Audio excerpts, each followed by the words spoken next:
Salut, c'est Laurette. Aujourd'hui, c'est recette fait maison. On va apprendre à bien faire la béchamel et on va voir ses déclinaisons. Allez, c'est parti, on regarde les ingrédients pour la base.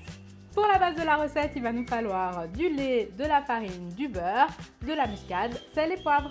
La béchamel, c'est vraiment un grand classique de la cuisine. On l'utilise pour beaucoup de choses, mais il y a aussi beaucoup de façons de la rater. Donc là, ensemble, on va voir comment bien la réussir et surtout comprendre ce qu'est une vraie béchamel et qu'est-ce qui est une déclinaison et pourquoi on l'utilise. Pour la béchamel de base, on va venir faire fondre le beurre.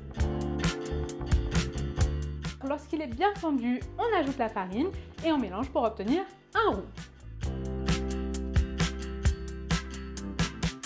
Une fois que notre roux est légèrement doré, on va venir ajouter le lait et surtout on n'arrête pas de fouetter pour avoir quelque chose de bien homogène sans grumeaux. Il y a deux choses très importantes pour la béchamel. Il faut qu'il y ait un choc thermique. Donc il faut que le roux soit chaud et le lait froid. Ou alors l'inverse, si on a fait chauffer le lait, il faut qu'on laisse refroidir le roux.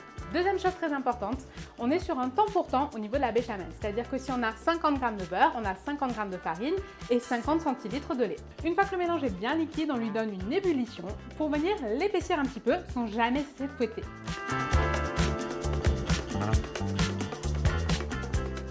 Une fois que la texture est bonne, on assaisonne, sel, poivre et surtout muscade, c'est le secret de la béchamel.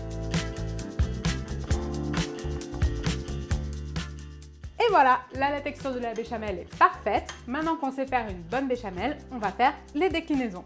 Première déclinaison, ça va être la sauce mornay. Il va nous falloir une partie de béchamel, de l'emmental râpé et un jaune d'œuf. Dans la base de béchamel, on va venir ajouter un jaune d'œuf. On mélange bien. Et surtout de l'emmental. Et on finit de mélanger jusqu'à ce qu'il soit bien fondu. Voilà, ça on n'imagine pas, mais de l'emmental, il n'y en a jamais dans une vraie béchamel. On le met uniquement dans la mornay. La mornay, on va principalement l'utiliser pour les gratins. Deuxième sauce, ça va être la sauce crème. Pour la sauce crème, il va nous falloir de la béchamel et de la crème. Attention les amis, il n'y a jamais de crème dans la béchamel. Mais on peut faire une sauce crème en utilisant une bâche de béchamel et de la crème. On a une béchamel à température moyenne, une crème froide et on vient doucement mélanger le tout sans jamais cesser de fouetter.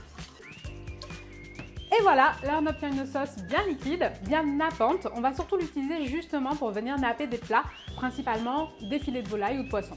Troisième déclinaison, ça va être la sauce soubise. Il va nous falloir donc notre béchamel, du sucre, du beurre, un oignon et un petit peu de crème. Pour ça, on va venir ciseler finement un oignon. On va venir le faire revenir dans une casserole avec du beurre et ensuite on va venir le parsemer de sucre pour le caraméliser. Une fois que c'est bien caramélisé, on vient y ajouter de la béchamel et de la crème. On fouette bien et on va venir passer le tout dans un tamis assez épais ou un chinois, mais il ne faut pas que ce soit trop fin, il faut que la sauce passe au travers. On récupère le mélange filtré, on vient le mettre dans une casserole et on fouette bien jusqu'à ce que ça épaississe et qu'on ait une texture beaucoup plus crémeuse. Et voilà, on a une texture un peu épaissie, à peine un peu plus fluide qu'une mayonnaise. L'idée de la soubise, c'est que vous allez pouvoir l'utiliser avec vos rôtis ou vos légumes comme on utiliserait une mayonnaise. Voilà, la béchamel et ses déclinaisons n'ont plus de secret pour vous. Moi, je vous dis à très vite pour de nouvelles astuces et de nouvelles recettes. Ciao!